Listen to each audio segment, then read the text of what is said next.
Good morning, everybody. So today we're going to talk about the 30 Years' War. It's going to be another religious war, just like the wars of Reformation that we've been talking about. So let's get into it and talk a little bit about it. So the 30 Years' War is going to last, you guessed it, from 1618 to 1648, and it's going to be even more destructive than the wars of Reformation, and probably the most destructive war all the way into World War One. The Thirty Years' War started out as a religious battle between Protestants and Catholics, the same way the Wars of Reformation did with Charles V versus the Schismatic League back from 1540 to 1555. So the war started in 1618 when Catholic Emperor Ferdinand II of the Holy Roman Empire tried to impose religious uniformity within the Holy Roman Empire. So remember, he's Holy Roman Empire just like Charles V was, and he is trying to violate that Peace of Augsburg in 1555 and turn everybody back into being Catholic again. So remember, this is almost it's over 100 years since the Reformation started. So he's going to try and stop again, return everybody to Catholicism, just like Charles V tried to do years and years earlier. It was a direct violation of the Peace of Augsburg that you should remember allowed religious pluralism for Lutherans and Catholics living at that time. The Protestant princes united against the emperor while also receiving aid from England. So the Protestants joined together the same way they did against Charles V. And remember, England is technically Protestant, so they're also getting help there too. However, the united power of Spain, Austria, Italy, who were all Habsburg and all extremely Catholic, and Poland pushed the princes to the brink of defeat. The only thing that saved the Protestants from swift defeat was the entry of a surprisingly strong and centralized Sweden that prolonged the conflict. Now, we really haven't talked about Sweden very much, but you know that they're a Scandinavian country, in Northern Europe, and that's where Lutheranism and Protestantism was really popular as well. So they're going to step in to help their fellow Lutherans in the Holy Roman Empire. So we're saying it starts off as a religious war, because again, it was between Catholics and Protestants in 1618, and the war ended with almost all European nations involved. Aid for the Protestants grew as the Dutch, English, and Russians joined or sent aid, as well as Hungarians for Catholics. The war was essentially a stalemate, however, until the Protestants received some very unexpected help in the religious conflict. Instead of aiding the Catholic side in religious cause, the French, who were Catholic, actually joined the side of the Protestants. They're not going to join because of religion, because remember, if they joined for religion, France is mostly Catholic. They were now going to be focused on gaining political power and strength by helping defeat Habsburg Spain and the Holy Roman Empire. France and the Holy Roman Empire are right next to each other. So throughout France's entire existence, they are going to do anything they can to try to keep Germany weak, divided, fighting with each other, so they don't have a super strong neighbor on their doorstep. They were always terrified of a unified Holy Roman Empire. So in order to stop, Ferdinand II from uniting them under Catholicism again, they're going to send aid to help.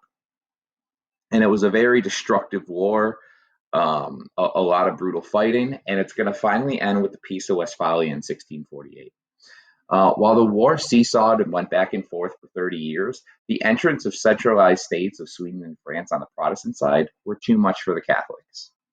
In 1648, ambassadors from all practicing nations were sent to Westphalia, Germany, to negotiate the surrender of the Catholic side as Spain has gone bankrupt. So remember when Spain had all that money from the Age of Exploration under Charles V, Philip II, they're going to spend all of that money on religious wars and be unsuccessful doing it. Sweden and France are going to gain the most land, taking land from Catholic portions of the Holy Roman Empire as well as Spain. The Netherlands, we talked about that, 80-year revolt they have. They are finally going to be recognized as an independent country in 1648. That's religious tolerance because Spain doesn't have the money to fight them anymore at the end of the 30 Years' War.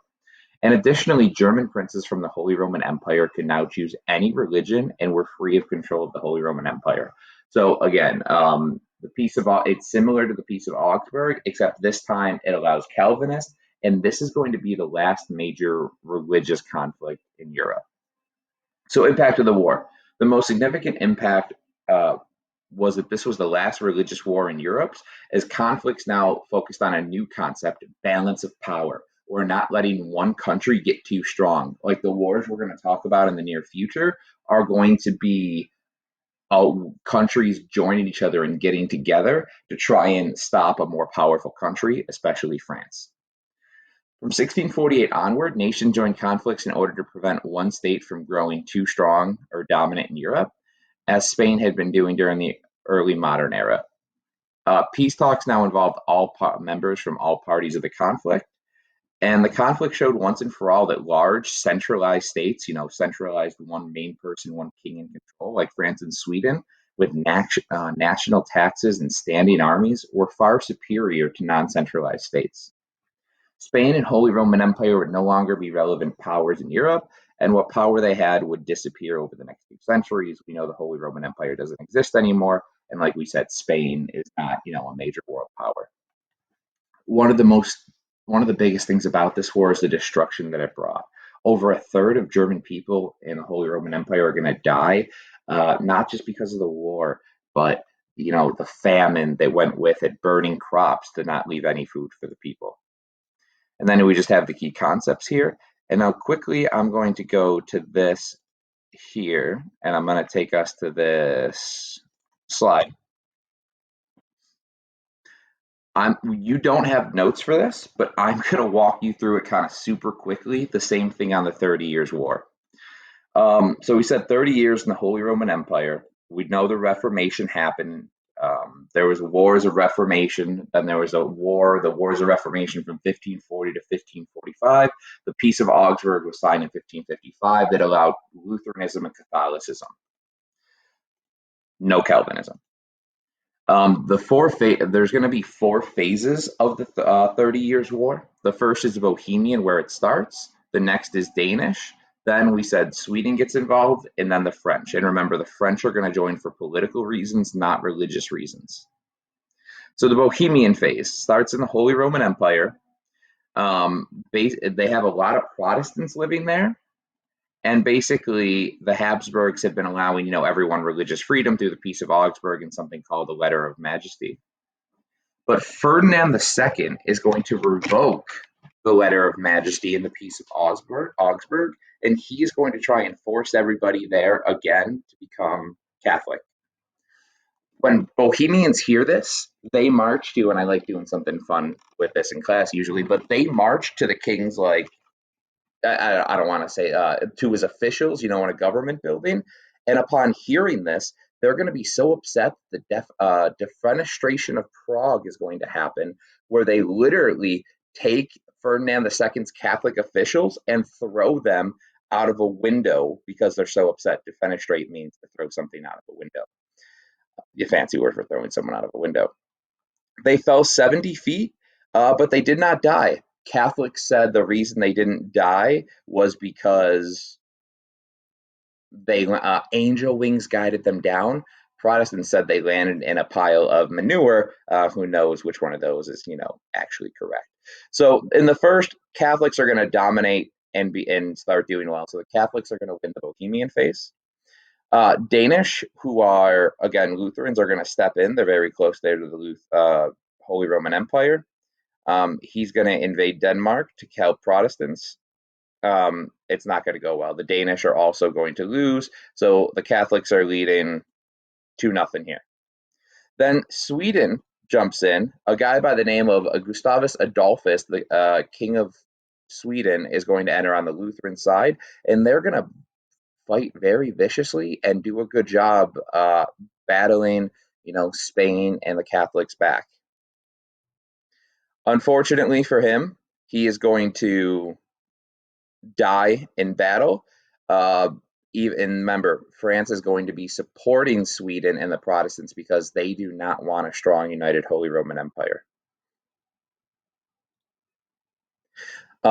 Cardinal Richelieu is going to be, he's kind of regent for the king, and we're going to talk about him more specifically going forward. But he's a politique, which means basically politics over religion, doing what is best for your country and not worried about things like religion, which is why he's going to help the Protestants. Again, more on him later.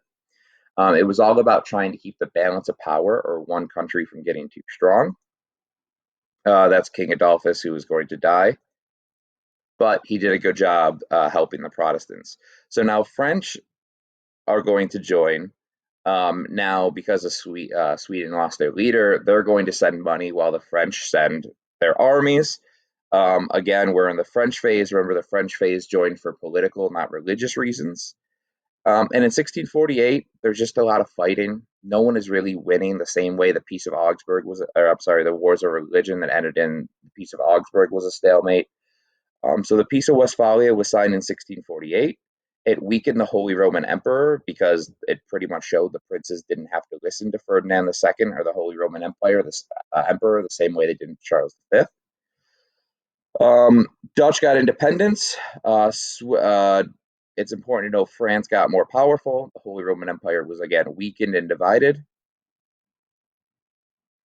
Calvinism is now going to be accepted in addition to Lutheran and Catholicism, so there's a difference between that and the Peace of Augsburg. And yeah, they're going to agree to pretty much not kill each other over religion anymore. It's going to be the last major religious war in France. Hopefully this was helpful to understanding it. Let me know if you have any questions.